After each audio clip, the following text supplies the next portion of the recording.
the saltwater crocodile, the apex predator of Australia. These incredible reptiles ruled the estuaries and coastlines of this wild continent. At over 6 meters in length and with a bite force of 34,000 newtons, they represent an ancient lineage of reptiles that have remained virtually unchanged since the time of the non-avian dinosaurs. Today, the saltwater crocodile is the largest reptile on the planet, and they live as far north as India to as far south as Queensland, Australia. But it's hard to imagine that once there was a time when Australia was home to crocodilians that weren't so recognizable.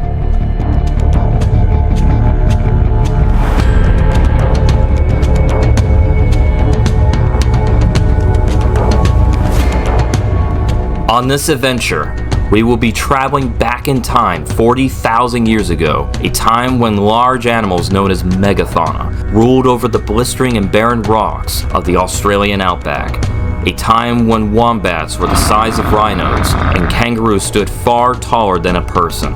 From gigantic flightless birds to monstrous goannas that grew over 20 feet long, this was a land filled with bizarre, strange, and deadly animals.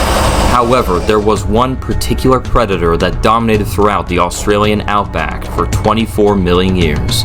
At over 20 feet long and with the capacity to chase down its prey on land, it was one of the most fearsome predators of its day, ruling over smaller predators like Phyla and even rivaling the mighty Megalania.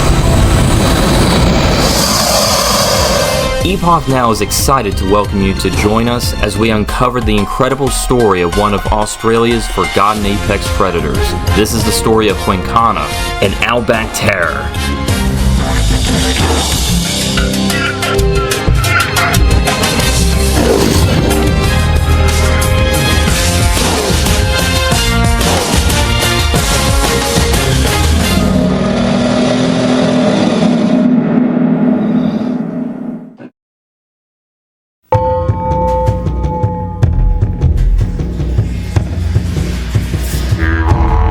The first records of Quinkana goes all the way back to 1886, when zoologist Charles Walter Devey would find a large collection of fossils from the Darling Downs region of Queensland. Originally, Charles would have informally classified the remains as the now dubious Palomnarchus pollens. What Charles didn't know was how important his discovery really was, as jumping forward 84 years later in 1970, a partial rostrum, devoid of teeth and the tip of the snout, was discovered in the tea tree cave of Chilingomangana Caves in northern Queensland by Lindsay Hawkins, a member of the Sydney University Speleological Society known for adventuring caves. The specimen, AMF 57844, was noted to have an unusual physiology compared to extant crocodilians, having a much deeper snout and two sockets resembling those of a zyphodont, traits once considered to be alienated from other Australian fauna. Comparisons with this odd specimen were made with not just modern crocodilians, but also extinct groups like Pristochampsians and Sebekasukians, both of which share highly similar morphology.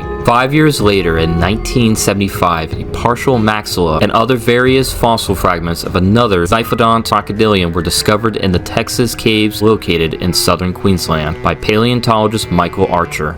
Following the prior discoveries in the tea tree and Texas caves, they would all come to be dubbed in further publications as the Texas Cave Crocodile in 1977 by Archer and professor and reptile expert Max Hecht of the American Museum of Natural History. The Texas Cave Crocodile findings, along with isolated teeth or other remains from the Darling Downs and other places such as Croydon, Rosea Plains, and an isolated jugal from Chinchilla, were all dated back from the Pliocene to the Pleistocene epochs, respectively. Additionally, remains near Lake Palancarina of South Australia, along with the Texas cave material, were believed to originate from a kind of Sebekasukian. However, this would all change in 1981, when the curator of mammals at the Queensland Museum, Ralph E. Molnar, further studied the known remains of this mysterious animal. prioritizing the partial rostrum back from the tea tree cave alongside making deeper examinations with the fragmentary material known at the time. From here, he would officially describe all of the findings in a paper titled Pleistocene Zyphodont Crocodilians of Queensland as Quinkana forte rostrum. The generic name Quinkana was derived from the Quinkans, a spirit known to the Aboriginal Gugu Yalanji people of far northern Queensland. Said Quinkans were known to be represented by crocodiles, as shown by a singular instance in southeastern Cape York rock art. As for the specific name forte rostrum, he would combine the Latin prefix fortis, meaning strong, and the suffix rostrum, meaning beak, ultimately leaning to the scientific name Quinkans strong beak. Additionally, while he tried to synonymize the previously mentioned Texas cave crocodile into this brand new genus, it would prove to be challenging to assign any of the fragmentary material to the genus due to the ontogeny differences in the fossils. Therefore, most, if not all, of the fragmentary material discovered prior would not be added into the official publication of Quinkana as a genus and species. Despite this, Molnar's publication would mark Quinkana in history as one of the earliest known fossil crocodilians in Australia. In his earlier studies of the remains, Molnar would suggest that it was a terrestrial predator based upon its head anatomy, although creating counter-arguments against his own claim in the process.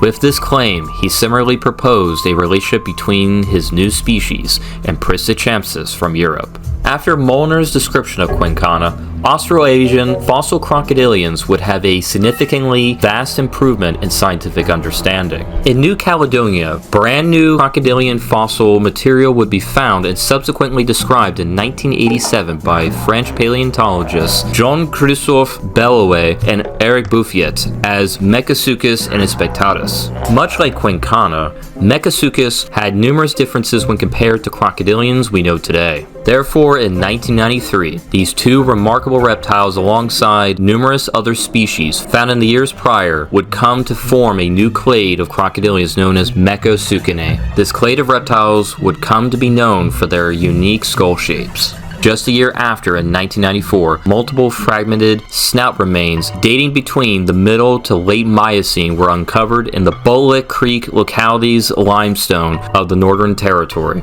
Subsequently, a second species of Quinkana was erected as Cutimara and labeled as holotype NTM P89519 by paleontologist Dirk Megarian. In his same paper, multiple other fossils found within the Bullock Creek were also assigned to this new species. Before Quinkana timara was described in 1991, an early Pliocene-dated maxilla fragment was discovered by paleontologists Brian Magnus and Paul M.A. Willis in the Dick's Mother Lode Quarry in the Charters Towers region of northeast Queensland. While being much more fragmentary than the previously two described species, it was still erected as a new species in 1996 as Quinkana abera and labeled as holotype QMF23220. In the same year as Q. abera's official description, the fourth and final species of Quinkana was discovered in the White Hunter site of the River Slave World Heritage Area, that being Quinkana maboldi. However, it wouldn't be described until a year later by Willis due to its fragmentary nature and for living alongside multiple other Mechasuchians in the region, such as Barrow-Wickeny, Barrow-Huberi, which is now known as Ultrastenos, and Mechasuchus whitehunteransis. Rather ironically, this, as of now, newest species of Quinkana would also turn out to be the oldest in terms of locality, with its known material being dated all the way back to the late Oligocene, much like other fauna found at the site.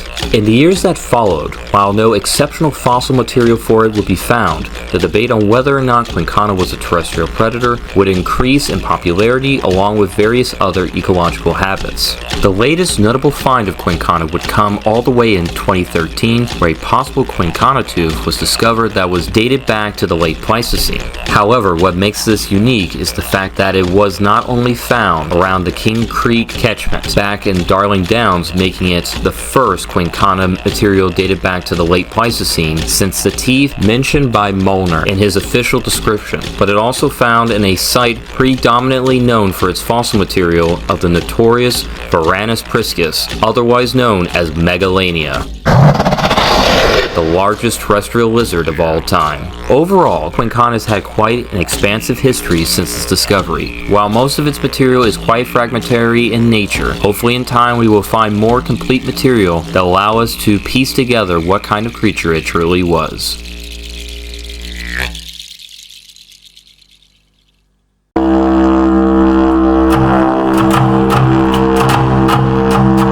Due to its fragmentary nature, it's hard to determine the true size and appearance of this peculiar crocodilian, these issues stemming from a lack of significant postcranial remains. The most notable features of this animal are its teeth, which are zyphodont, meaning that they are recurved, serrated, and possessed flattened sides that give them a blade-like shape.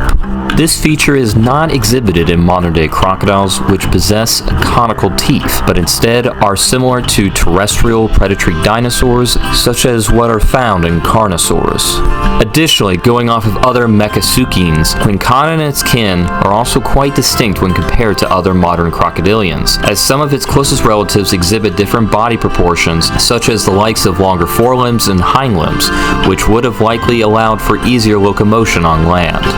There is also major distinctiveness in the skull itself, which is shorter, deeper, and has an unusual mix of traits seen in both alligators and crocodiles, retaining both the features of a triangular cranial base of crocodiles mixed with the U-shaped snouts of alligators. Putting aside its family tree, Quinkana is also quite unique in its skull anatomy, which exhibits a relatively straight snout with no pronounced features when compared to other mechasuchines like Plutorex and Baru, and unlike the latter, it has a little overbite. As previously stated, it's hard to determine the size for all four species of Quinkana due to their fragmentary nature. Q. maboldi is generally considered to be the smallest out of the four species, being described as small to moderately sized by Willis. Rowe provided an estimate of less than 1.5 meters or 4 feet 11 inches in length. Unfortunately, there's no current size estimates for both Q. tamara and babara. However, both Willis and Magnus suggested that the holotype of Q. babara was slightly smaller than both holotypes of Q. forderostrum and tamara, suggesting that the two were somewhat similar in size despite the fact that the former was proportionally much more robust. The largest species of Quinkana is the type species Q. forderostrum. Estimates from Flannery and Webb in 1990 suggest a body length of approximately 3 meters or 9.8 feet long and to have a weight of over 200 kilograms or 440 pounds. However, Rowe noted that neither researcher specifies if said estimates are the maximum length or the average size, while also arguing that the weight appears to have been an overestimate based on the mass of saltwater crocodiles of equal length. Regardless, 3 meters is still considered a reasonable length for Q. forderostrum. There is one lower jaw fragment that's mentioned by Salisbury's 1995 paper and Molnar's 2004 book, Dragons in the Dust, which suggests a greater size of 6 to 7 meters or 20 to 23 feet long. And if these estimates are true, that would make Q. forderostrum the longest mechasuchine to have ever lived. Being longer than its aforementioned relatives, Baru, which had a size estimate of 13 feet long, and Plutorex, which was believed to be 16 feet long. This would have rivaled, if not exceeded, the upper size estimates for the saltwater crocodile, which was between 6 to 6.3 meters or 20 to 21 feet long. Unfortunately, due to the fragmentary nature of the specimen, and with it only being discussed in one paper and in Molnar's book, it's unclear if that is indeed the true nature of its size. So in order for us to get a better understanding of what its true overall size is, we need more complete specimens to help build a better picture of this unique crocodilian.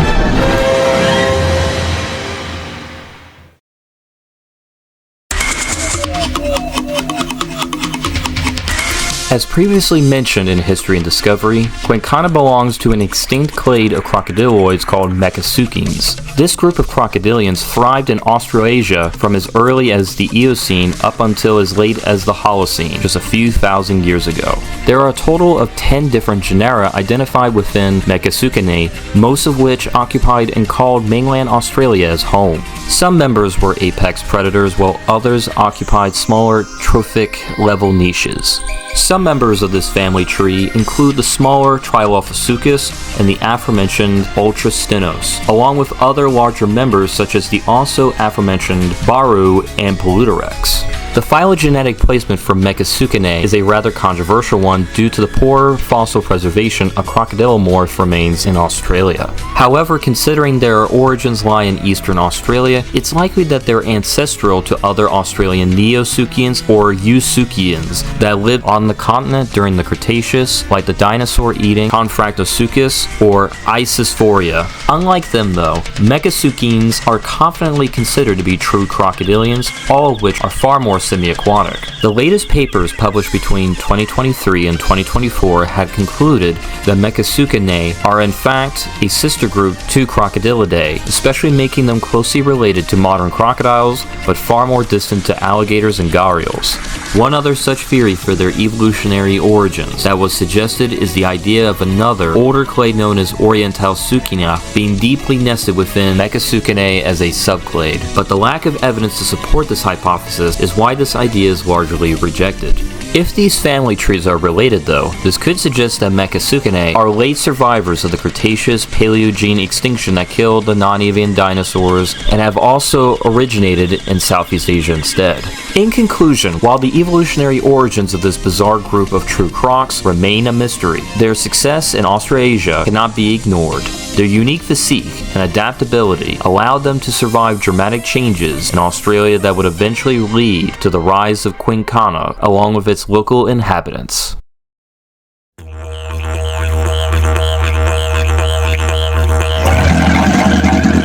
Quinkana was endemic to mainland Australia, first appearing all the way back from the late Oligocene to the late Pleistocene. The oldest species, Q. maboldi, lived in northwestern Queensland during the aforementioned late Oligocene at about 25 million years ago. During that time, areas like the White Hunter site were rather tropical compared to today, with rainforests making up the main biome. Although the fossil record of Oligocene dated plants in Australia is rare, this species, going off of what has been found further south in New South Wales and Victoria, would have been surrounded by a wide array of trees like the monkey puzzle trees, Araucaria, the iconic eucalyptus, cypress, magnolias, and other flowering and non-flowering trees, along with ferns, horsetails, lycopods, and a wide array of flowers, grasses, and mosses. Most, if not all, of these plant genera or family trees are still alive in the present day and show of a record existing throughout this taxon's existence. This shows that the flora Quinkana was surrounded by had rarely changed. Quinkana was one of 4 different Mechasuchians that flourished here. The closest modern equivalent to this is found along the Indian subcontinent, with the extant mugger and saltwater crocodiles which live alongside the currently critically endangered Indian gharial. In regards to prey, Q. maboldi would have fed on primitive marsupials such as the sheep-sized diprotodontid Incapicoldia, the early thylacinids like Badgisinus, and the 4-legged kangaroo Kookaroo, along with extinct species of rails, bowler birds, snakes, and lizards. Large individuals would even feed on smaller Mechasuchians like Mechasuchus whitehunterensis, which would have only grown around 24 inches or 2 feet in length. One of Q. maboldi's competitors was similarly sized Mechasuchian Ultrastenos wilsoni. However, despite reaching lengths of almost 5 feet, they were vulnerable to larger reptilian predators like Mechasuchian baruwicini, which would have reached 13 feet long. But the most dangerous predator for Quinkana would be the madtsoid snake Urolungur, which would have reached lengths of up to 15 to 26 feet long. As the Oligocene transitions into the Miocene, the second species, Q. tamara, lived in the Northern Territory during the middle to late Miocene. Unfortunately, not much is known of the 2 formations that the second species of Quinkana lived in. However, it is not impossible to think that Q. tamara may have occupied a similar niche to Q. maboldi. The third species, Q. babara, was found in the Bluff Downs fossil site, which is dated to the early Pliocene of northern Queensland. Sediments from the site represent a stream that eventually widened into a lake. Prey for Cubabara would be small reptiles like snake-necked turtles, lizards, and venomous elapids. There were also marsupials like the Bluff Downs bandicoot, the early koala Kubor jimbarati, and extant kangaroos like the gray kangaroos and patymelons. They would also have fed on wading birds like the extant black-necked stork. Bluff Downs was home to numerous large marsupials such as the extinct short-faced kangaroo Protemnodon, the giant wombat Phascolanus, diprotodontids like Zygomaturus, Yuri's zygoma, and an indeterminate nototherian. Competition for Cubabara were mechasuchines like Plutorex, the extant saltwater crocodile, the giant goanna Megalania, marsupials like Phyllocoleo, and a large constrictor snake known as the Bluff Downs giant python, which would have reached lengths of up to 9 meters or 30 feet. The fourth and youngest species, Q. forterostrum, has fossils from Queensland dating to the middle to late Pleistocene. Unlike the past epochs in the Cenozoic, the Pleistocene has the richest fossil record of plants so far, being one of the largest predators living at the time in Australia, which allowed it to feed on a wide range of prey from diprotodontids such as Diprotodon and the aforementioned Zygomaturus, extinct kangaroos such as the aforementioned Protemnodon and Procoptodon, birds such as the extinct Geniornis and the extant emu, along with extant kangaroos and koalas. Carnivorous marsupials like thylacines and Phyllocoleo were present in its range, with the latter likely making for competition, while its reptilian competition comprised of the 2 to 3 different species of Plutorex, the extinct gavialid Gunkgamarandu, the saltwater crocodile Megalania, and the madtsoid snake Wanambi, which would have grown to lengths of up to 13 to 20 feet. Fossils of Quinkana have all been found in freshwater environments that are usually surrounded by riparian woodland and vine forests. Quinkana would have served as one of the top predators in its environment. However, what makes Quinkana unique compared to modern-day crocodilians is that it's believed to be a terrestrial predator rather than being semi-aquatic. The earliest publication of this was in Molnar's original 1981 description, where he cautiously proposed that Quinkana could have been terrestrial based on its unique cranial anatomy and fossils being found in cave deposits. Despite this, he also acknowledged the counter-arguments to his hypothesis, such as modern crocodiles also occasionally traveling long distances on land, along with the fact that many of the localities that Quinkana has been found in yield both terrestrial and semi-aquatic fauna. This hypothesis would be favored by paleontologists like Busby in 1986 and by Willis and Magnus in 1996, with Busby arguing that the zyphodont teeth of Quinkana are convergently similar to large terrestrial lizards, such as the Komodo dragon. This is followed up with Willis proposing the idea that large varanids and Quinkana may have taken down their prey in a similar fashion. Stein et al. Also added that the zyphodont dentition may have allowed Quinkana to actively chase down their prey instead of ambushing their prey like modern-day crocodiles, while Murray and Vickers Rich proposed that it could have still have been an ambush predator, but would have waited in ambush for prey near game trails rather than by the shoreline. While some researchers, including Willis and Rowe, have proposed that Quinkana may have hunted its prey on land, they also suggested it may have retreated into the water for protection, thermoregulation, and even reproduction. Even though thylacines and Phyllocoleo were the largest mammalian predators that lived with Quinkana, it's unlikely that they were serious competition, especially Phyllocoleo. In fact, it's believed that the lack of large mammalian predators is what led to multiple large reptilian predators such as Megalania, Wanambi, Plutorex, and even Quinkana being the top predators of Australia. One predator in particular that has lived in many localities with both Cubabara and Forterostrum and would have served as Quinkana's biggest competitor was Megalania. Both of these reptilian predators were about the same size and would have hunted the same prey. The only modern equivalent to a large varanid lizard and a large crocodilian living at the same place is in a handful of islands in Indonesia, with Komodo dragons and saltwater crocodiles. Unfortunately, due to hunting, saltwater crocodiles became locally extinct in regions where they used to share the same range with Komodo dragons. And since humans were living in Australia at the time that both Quinkana and Megalania were still alive, turf battles between these two would have been the closest humans would have gotten to seeing dinosaurs fighting for supremacy. All in all, Quinkana was a rather successful crocodilian that managed to dominate the Australian forests and streams for 24 million years, having quite the extensive ecology.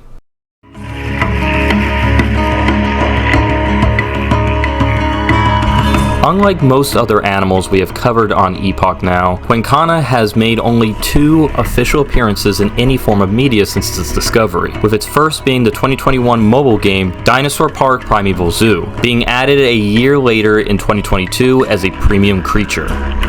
Its second appearance was in the 2023 role-playing action game Forspoken, as a boss fight creature known as Alternate Quinkana. Official debuts aside, Q Tamara has also made an appearance in the unfinished Zoo Tycoon 2 mod by ECR designing team referred to as Miocene Madness. Along with this, following the release of the 3rd season of the BBC/Apple TV docuseries Prehistoric Planet Ice Age, the paleontologists of the show did actually confirm that an abundance of different animals were ultimately removed from the final cut of the show. In a Reddit thread where paleontological advisor to Prehistoric Planet, Darren Naish, replied to numerous questions regarding the documentary, he confirmed that numerous crocodilians were scrapped from the final product. Curiously, prior to this, he made a reply to a Twitter user regarding Metasuchus, saying that Metasuchines are one of his favorite groups of crocodilians, so there may indeed be a chance that Quinkana could have made an appearance in this as of now most recent season of the show. Hopefully in due time, Quinkana will finally make an appearance in some form of pop culture as time goes on, moving out of the gigantic shadow of Megalania as another unique, massive terrestrial reptilian predator from Pleistocene Australia.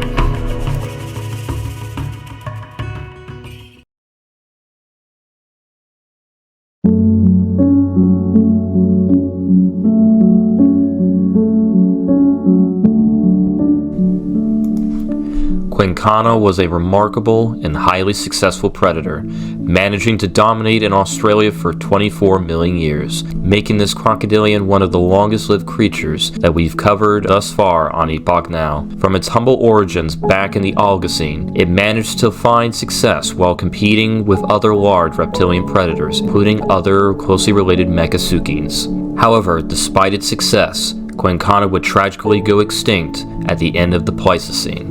However, paleontologists do believe they have an idea as to what may have killed off Quinkana, as well as Mechasuchines as a whole. Mechasuchines experienced 2 major waves of extinctions in Australia, which was caused by a short but severe burst of aridification of freshwater ecosystems in the interior of the continent. The first extinction wave happened during the late Miocene, which caused members such as Baru to go extinct and would lead to a major faunal turnover, with new species of Mechasuchines such as Paludorex and Celtophrons filling the newly vacant roles. Quinkana Tamari managed to survive this first wave and would actually end up taking advantage of the newly vacant niches. And for the next 3 to 4 million years, Quinkana would steadily become one of Australia's apex predators.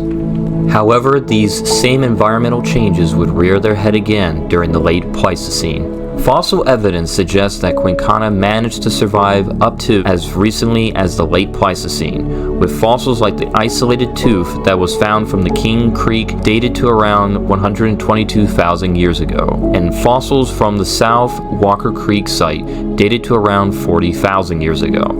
And ultimately, a 2021 paper from Rio and Mangan would suggest that Quinkana would sadly have gone extinct around 10,000 years ago, leaving one question left that remains to be answered. What actually caused the extinction of Quinkana? At the same time that Quinkana was disappearing, one particular primate would arrive on the Australian mainland between 65 to 50,000 years ago. That of course being us, Homo sapiens, otherwise known as humans. And after they arrived, the majority of the large megafauna would become extinct. This then begs the question, were humans to blame for the ultimate demise of Quinkana, or did something else happen that led to its extinction? According to Hocknull and colleagues, hydrochromatic conditions began to deteriorate abruptly around 48,000 years ago in the Lake Erie Basin, with other river basins in eastern Australia following suit within the next 8,000 years. These condition levels fell below what they are today, and would have had devastating consequences for different kinds of crocodilians, especially Quinkana. The study showed possible changes in vegetation and fire frequency, which would further increase the aerification and the collapse of Australia's rainforests, which would have started around 50,000 years ago. Charcoal particles further indicated the fires became more frequent around 44,000 years ago, which only exacerbated the declining of the large grazing herbivores and a reduction of the local grasslands. As a result, it seemed that what led to Quinkana's extinction was due more to climate change than human activity. Furthermore, a paper from Solb Price Ekenezor described that the aridification process would have destroyed the closed woodlands and vine forests that once covered the landscape, and would end up being replaced by open grasslands, which in turn would lead to prolonged periods without any rain. The team would note that the decline of Quinkana fossils during the Pleistocene suggests that these effects were set in motion since the end of the Pliocene. While humans were present in Australia at this time, paleontologists have concluded that they were likely not the cause of its extinction. Quinkana wasn't the only Mecasuchian that would meet this demise, as by the end of the Pleistocene, all Mecasuchians would disappear from the mainland save for two species of Mecasuchus itself that would cling on into the Holocene on the neighboring Pacific islands of New Caledonia and Vanuatu from around 3,750 to as recently as possibly 1,750 years ago. However, even though these relic populations of Metasuchus would go extinct, and even though the cause of their extinction is currently unknown, their extinction would mark the end of the Mecasuchian family, leaving only the alligators, gharials, and modern crocodiles left as the last surviving members of the once incredibly diverse Pseudotsuchia clade.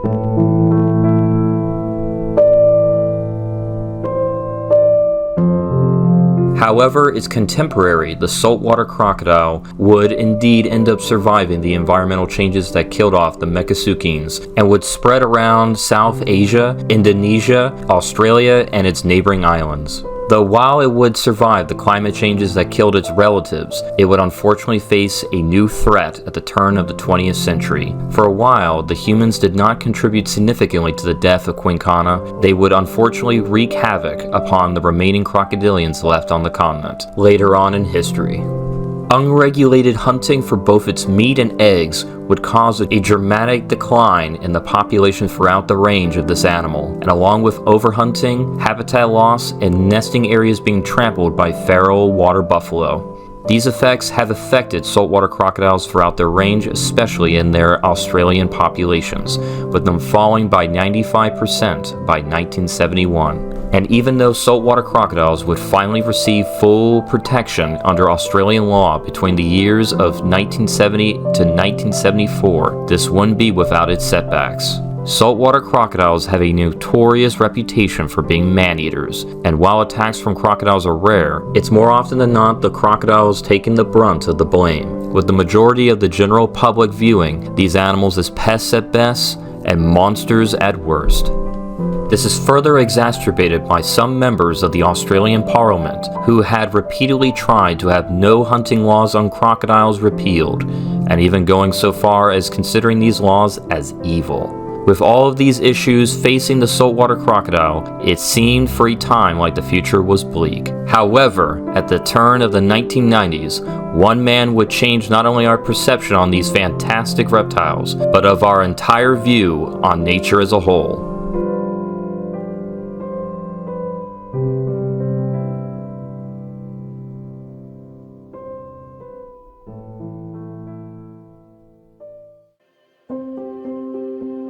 Stephen Robert Irwin was born on February 22nd of 1962 in Upper Ferntree Gully, which was a suburb in Melbourne, Australia. Growing up, His parents would care and raise for animals, and after they moved to Queensland, they would open a small reptile zoo called the Queensland Reptile and Fauna Park, where he would grow up around crocodiles and other reptiles.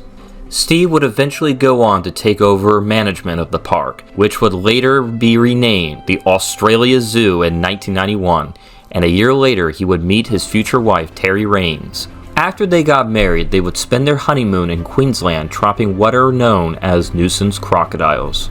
Footage taken from their honeymoon would eventually become the pilot episode for the new world-famous show, The Crocodile Hunter, running from 1997 to as late as 2007 with the special Secrets of the Crocodile. This series would captivate audiences around the world about conservation and understanding the true nature of our world's incredible animals. Steve gave us all a new perspective on animals that we once used to consider as evil, vile, and horrible monsters, but instead as animals that have been misunderstood for so many years by so many people. And it is thanks to people like Steve Irwin that these animals have begun to receive the respect and protection that they always deserved. And though while it may be true that the ancient terrestrial crocodile is no longer with us, we can all take solace in the fact that its closest relatives alive today will all be with us for the foreseeable future. And this is in no small part due to the Australian legend Steve Irwin, whose conservation efforts have had immeasurable lasting impacts on not only Australian crocodilians, but indeed all modern crocodilians alive today, the closest living relatives to Quinkana and Outback Terror.